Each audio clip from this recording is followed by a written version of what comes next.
Assalamualaikum warahmatullahi wabarakatuh. Perkenalkan, nama saya Median Susanti dari Prodi Bahasa Indonesia dengan NIM 211290025. Di sini saya akan mendongeng mengenai Jaka Tarub dan 7 Bidadari untuk memenuhi tugas mata kuliah keterampilan berbicara dengan dosen pengampu Bapak Hendro Adi Saputra MPD. Ceritanya terjadi di sebuah desa yang bernama Widodaren, Kecamatan Geri, Kabupaten Ngawi, Provinsi Jawa Timur. Di desa Widodaren tersebut terdapat sebuah makam yang diyakini sebagai makam Joko Tarub. Sedangkan nama Widodaren berasal dari istilah Jawa Widodari yang dalam bahasa Indonesia berarti bidadari. Bagaimana kisah Joko Tarub yang sangat melegenda itu? Mari kita simak ceritanya berikut ini. Pada zaman dahulu, hiduplah seorang janda yang hidup sebatang kara karena tidak memiliki anak dan suaminya sudah lama meninggal. Janda tersebut dikenal dengan nama Mbok Rondo Tarub. Karena hidup sebatang kara, suatu hari, Mbok Rondo Tarub mengangkat seorang anak laki-laki yang masih bayi. Mbok Rondo Tarub memberi nama bayi laki-laki tersebut Joko Tarub. Mbok Rondo Tarub membesarkan anak angkatnya dengan penuh kasih sayang seperti anaknya sendiri. Joko Tarub tumbuh menjadi anak yang berbakti kepada Mbok Rondo Tarub. Setiap hari, Joko Tarub selalu membantu pekerjaan ibu angkatnya itu di ladang maupun di sawah. Selain giat membantu Mbok Rondo, Joko Tarub juga gemar berburu di hutan. Suatu hari, Mbok Rondo memanggil Joko Tarub dan mengajaknya berbicara. "Joko, sekarang kamu sudah dewasa. Sudah saatnya kamu menikah. Mbok sudah tua. Jika Mbok meninggal, siapa yang akan mengurusmu? Lagi pula, Mbok sekarang sudah ingin menimang cucu." Tapi aku belum ingin menikah sekarang, Mbok. Kalau saatnya tiba, pasti aku akan menikah. Baiklah jika itu keinginanmu. Mbok hanya bisa mendoakan yang terbaik untukmu. Beberapa bulan kemudian, Mbok Rondo Tarub meninggal dunia. Joko Tarub sangat sedih karena belum bisa memenuhi permintaan Mbok Rondo Tarub. Semenjak ditinggal Mbok Rondo, Joko Tarub menjadi kehilangan semangat hidupnya. Setiap hari kerjanya hanya melamun dan bermalas-malasan di rumah. Bahkan, ladang peninggalan Mbok Rondo pun sekarang ditumbuhi rumput dan semak belukar karena tidak terawat lagi. Suatu malam, ketika sedang tidur, Joko Tarub bermimpi memakan daging rusa yang lezat. Suara ayam jantan yang berkokok membuyarkan mimpi Joko Tarub. Pagi itu, setelah terbangun dari mimpinya, Joko Tarub merasa lapar dan ingin memakan daging rusa. Segera ia menyiapkan busur dan anak panahnya untuk berburu rusa. Joko Tarub masuk ke dalam hutan yang lebat dan mencari rusa. Namun, Joko Tarub tidak kunjung menemukan rusa buruannya. Dia masuk semakin jauh ke dalam hutan. Hari menjelang siang, tidak seekor rusa pun yang berhasil ditemukan Joko Tarub.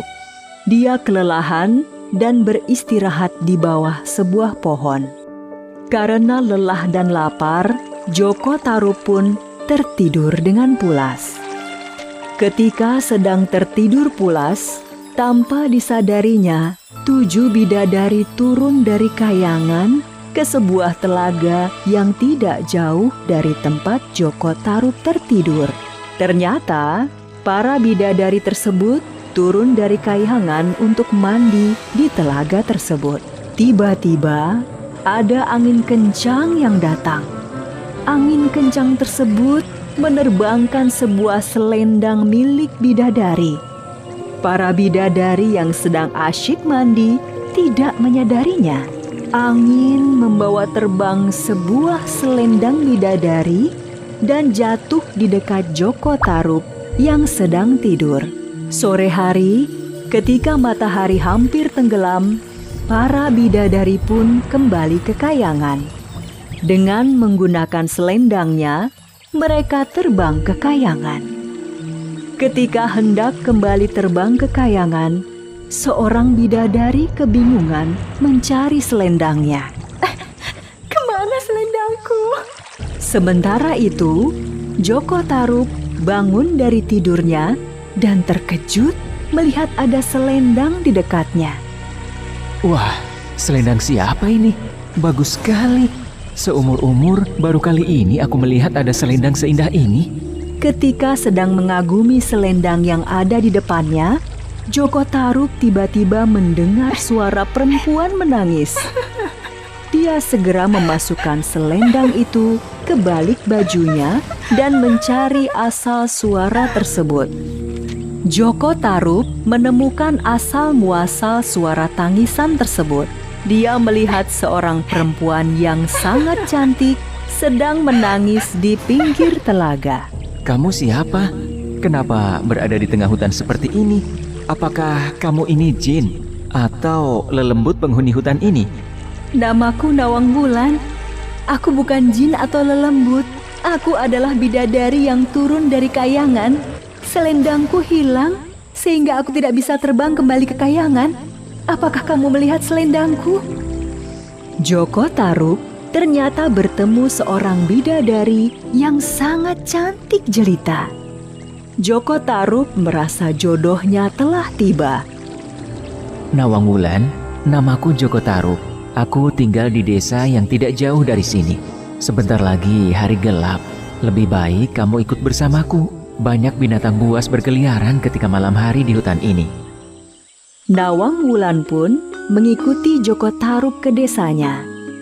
Tidak lama kemudian, Joko Tarub dan Nawang Wulan menikah.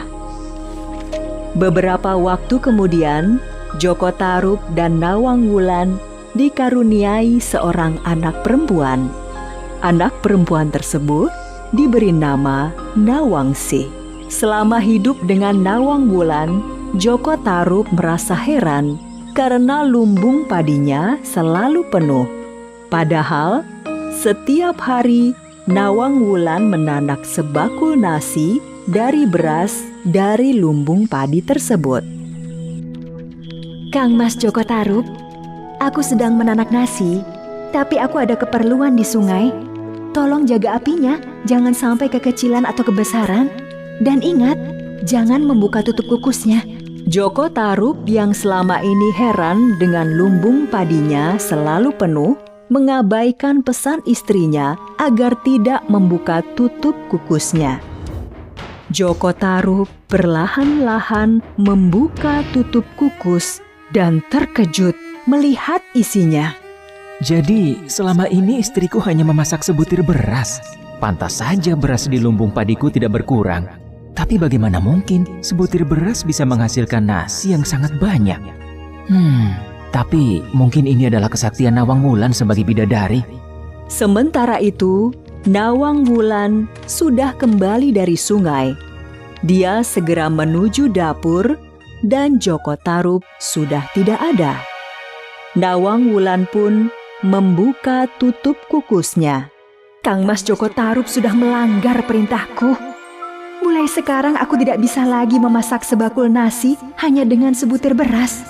Setelah kejadian itu, Nawang Wulan memasak nasi seperti perempuan pada umumnya. Dia sudah tidak bisa lagi memasak sebutir beras menjadi sebakul nasi. Akibatnya, persediaan beras di lumbung padi Joko Tarub semakin menipis. Suatu hari, ketika sisa beras semakin menipis, Nawang Wulan mengambil sisa-sisa beras di lumbung padi. Tiba-tiba, Nawang Wulan menemukan selendangnya. Nawang Wulan yang akhirnya mengetahui bahwa selendangnya disembunyikan Joko Tarub menjadi sangat marah. Dia segera menemui Joko Tarub. "Kang Mas Joko Tarub, jadi selama ini kamu yang menyembunyikan selendangku? Cukup sampai di sini hubungan kita. Aku tidak bisa hidup bersama laki-laki yang telah menipuku." Adinda Nawang Wulan, maafkan aku. Aku mengaku bersalah. Tapi tolong jangan tinggalkan aku. Kasihanilah Nawangsi. Dia masih bayi. "Tidak ada maaf lagi untukmu. Buatkan danau di belakang rumah dan letakkan Nawangsi di situ setiap malam. Aku akan datang untuk menyusuinya. Dan jangan sekali-kali mengintip." Nawang Wulan dengan selendangnya segera terbang kembali ke kayangan. Seperti janjinya, setiap malam Nawang Wulan turun untuk menyusui Nawangsi.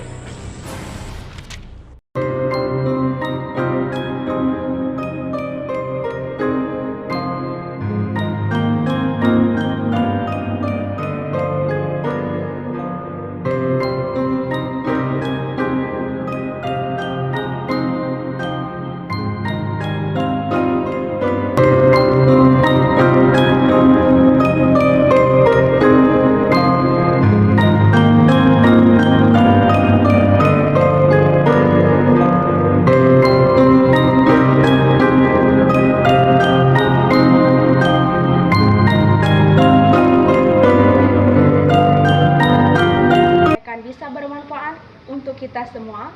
Dan saya akhiri wabillahi taufiq wal hidayah. Wassalamualaikum warahmatullahi wabarakatuh.